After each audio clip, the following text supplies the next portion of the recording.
L'invasion de la France s'accompagne d'attaques et de destruction de stations et de l'interruption de lignes, en particulier celles de Strasbourg et de Lille. Mais la situation est vite rétablie. Dès le 21 juillet, la ramification Lille-Boulogne est rouverte. La ligne de Strasbourg fonctionne par tronçon entre le 19 août et le 20 septembre. La ligne de Lyon le 15 septembre 1815.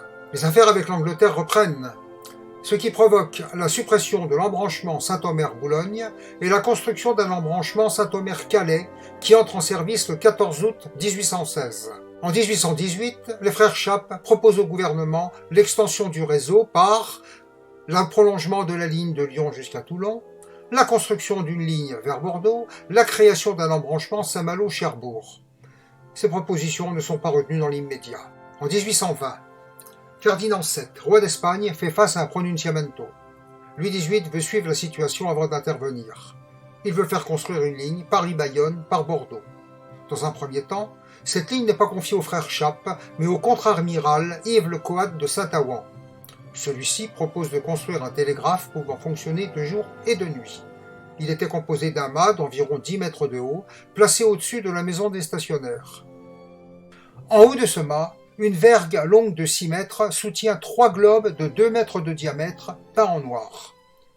Les 3 globes donnent les unités, la dizaine et les centaines du nombre transmis suivant leur hauteur. Un 4e globe horizontal indique les milliers. Pour le fonctionnement de nuit, des lanternes remplacent les globes. Et pendant ce temps, le 23 juin 1821, Louis XVIII ordonne le prolongement de la ligne de Lyon jusque Toulon. Elle est mise en service le 14 décembre. En 1822, on expérimente le système Saint-Ouen. 12 stations sont construites entre Paris et Orléans. Le 17 août, essai de la ligne. Échec. Et dès le 25 septembre, les frères Chappe sont chargés de construire la ligne, qui est mise en service le 8 avril 1823, 2 jours après l'entrée des troupes françaises en Espagne.